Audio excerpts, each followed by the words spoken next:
So I've got a couple of questions to start, a few questions for us. What or who do you rely on when the chips are down? Don't automatically think to yourself, oh well, it's Sunday and you're in church, so she wants us to say God. Because I guarantee you that's probably not the first thing that came to most of your heads. Really think about it. When life smashes you hard with something, whatever, who do you call on or what do you call on to feel a semblance of control or peace? In other words, how do you get through? Next question. Where did you learn right from wrong? How did you develop your moral code? That's an interesting question, isn't it? I probably never even thought about it, did you? Now, if you're like most people, there's no one answer to these questions. The truth is we learn from many different people and places and circumstances, good and not so good.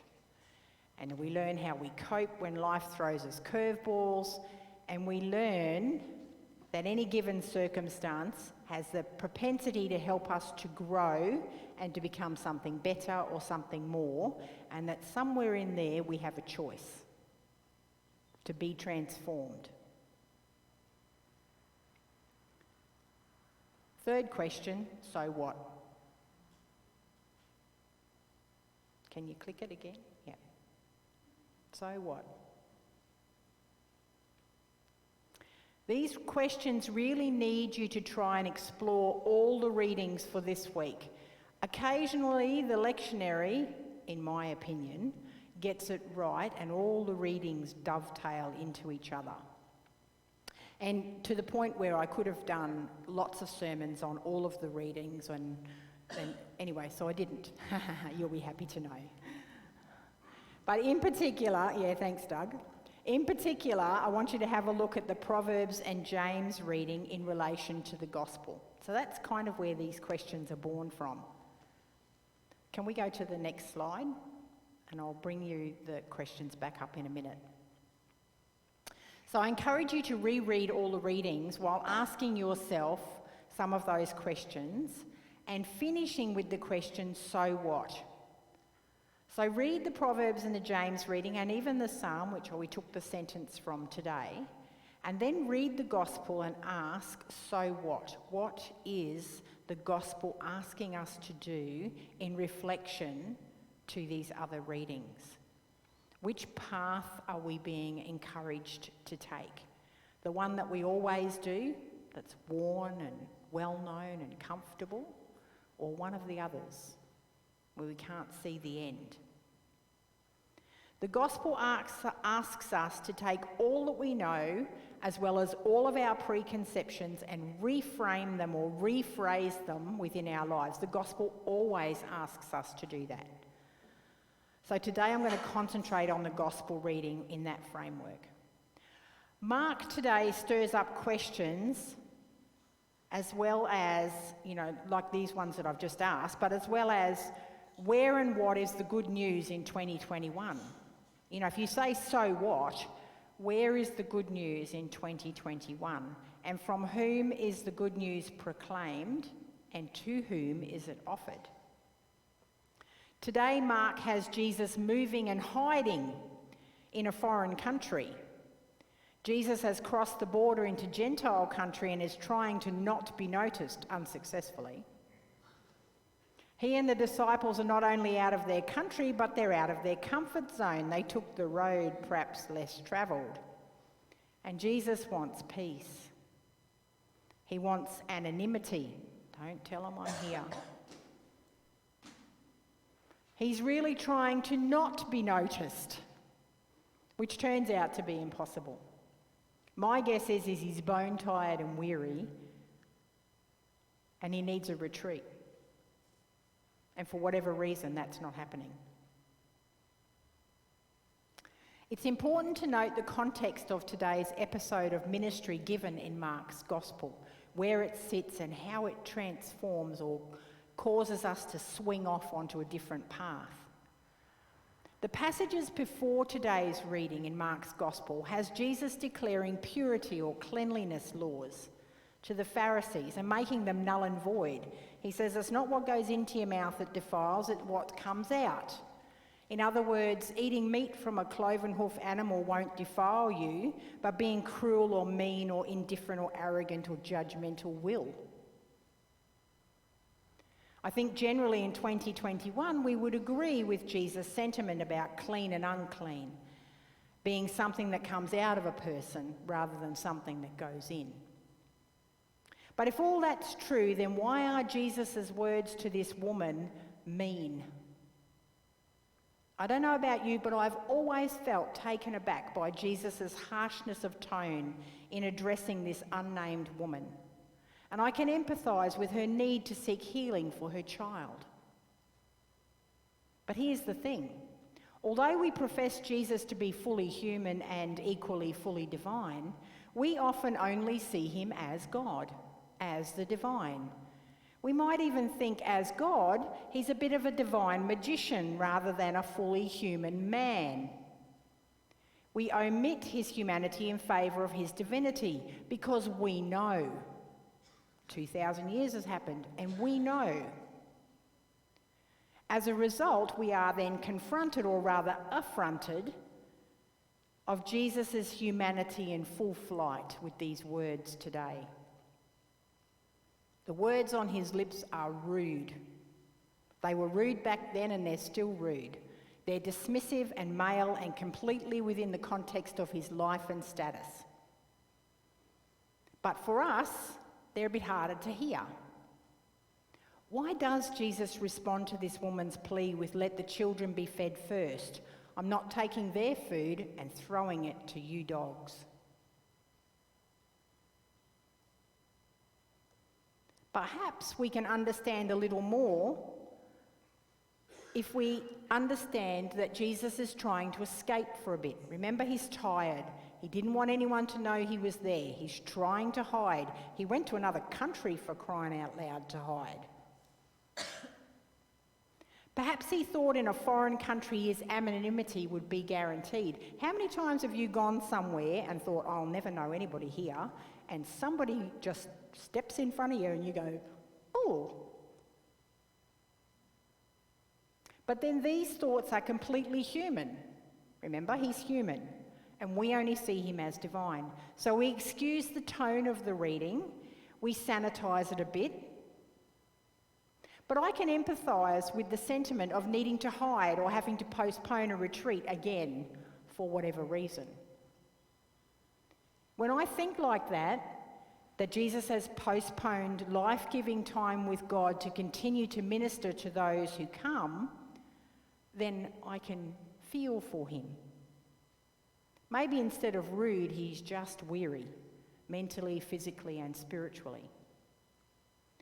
But like the Jewish crowds that demanded action from him, this woman also won't be placated. She wants something from him.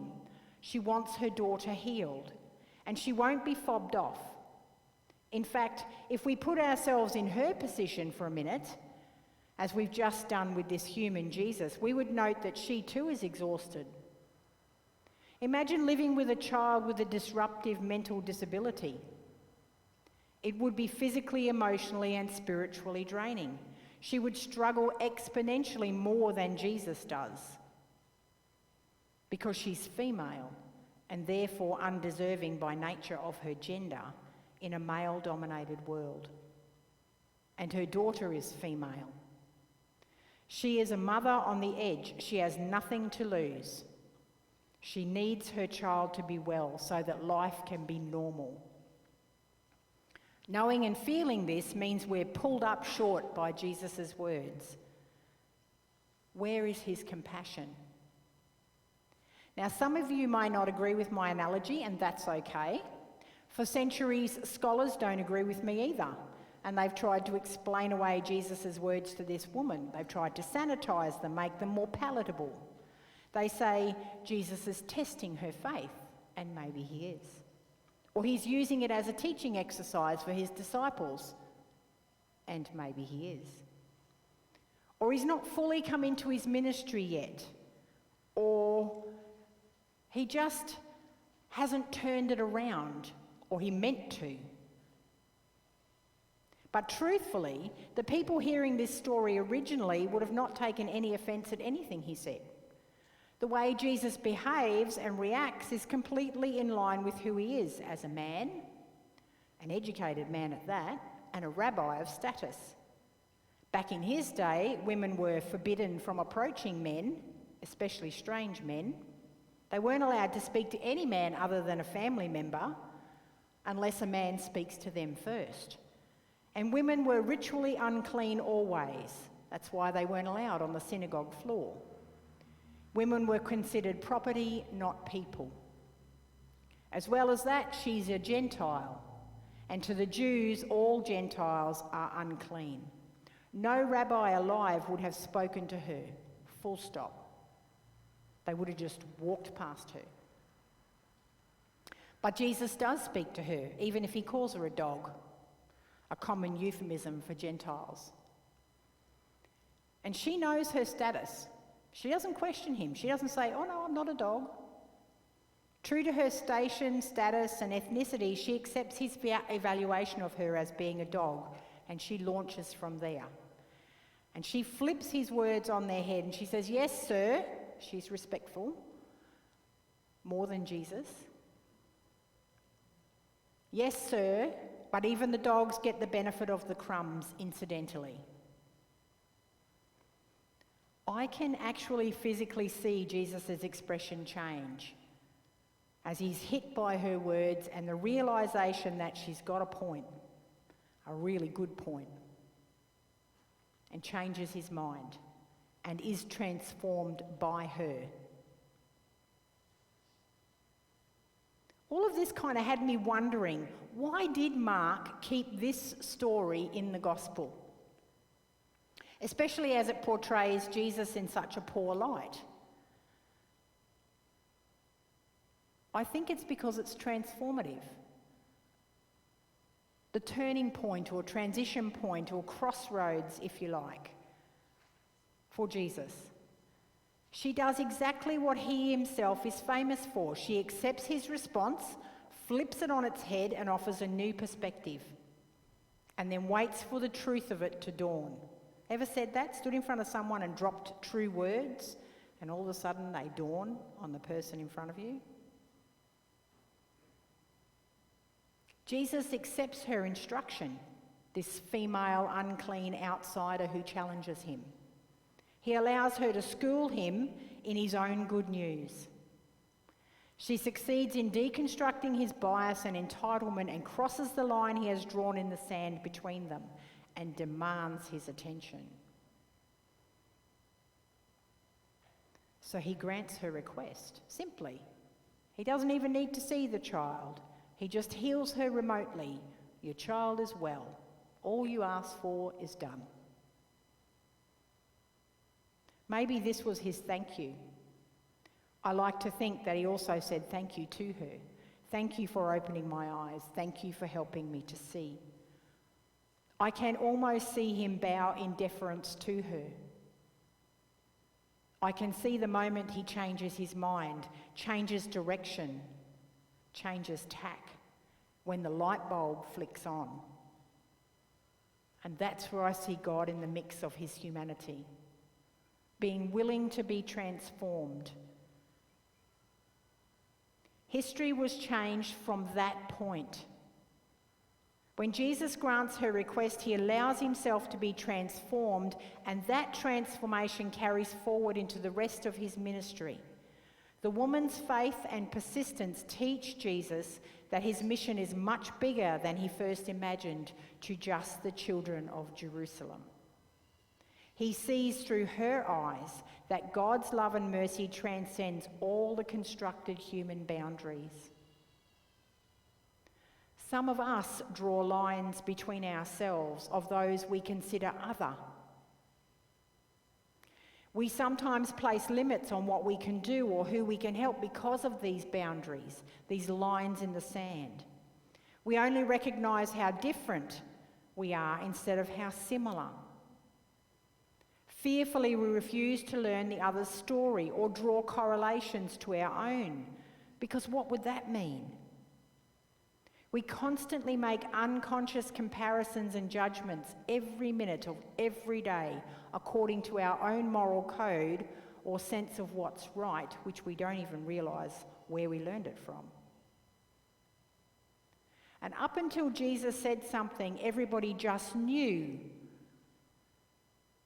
that he was right. Before the cleanliness laws, everyone knew he was right. You couldn't eat meat from a cloven animal. Until everyone knew that you could. Back then, everyone on earth knew the earth was flat and that you could sail right off the edge. Until they knew that it wasn't. It's easy for us to grow complacent in what we know and get stuck with what we know. The good news is that Jesus worked through his complacency and knowing and saw God's presence in this outsider and in this situation and changed his perspective of what he now knows. And by virtue of the fact that he was human and we are human, we too can do the same. It's a lesson for us. So now's time to revisit some of our questions. What or who do you rely on? Like the Syrophoenician woman, when the chips are down. Where did you learn your moral code? And can you change it? Good question, hey? Are you willing to be schooled, thoroughly transformed? Answer the so what question. So what? Are you willing to unknow what you know until you know? In order that everyone gets the good news. Let's pray. Lord, as we journey through life, may we be aware of those who have the right to expect the good news regardless of their life status. And Lord, help us to see. Help us to be transformed by your example and to unknow our knowing. Help us to approach all people with that transformation in mind and offer all people your love, your healing and your forgiveness. Father, help us to be Christ's hands and feet in this world, always providing crumbs for those who ask. Amen.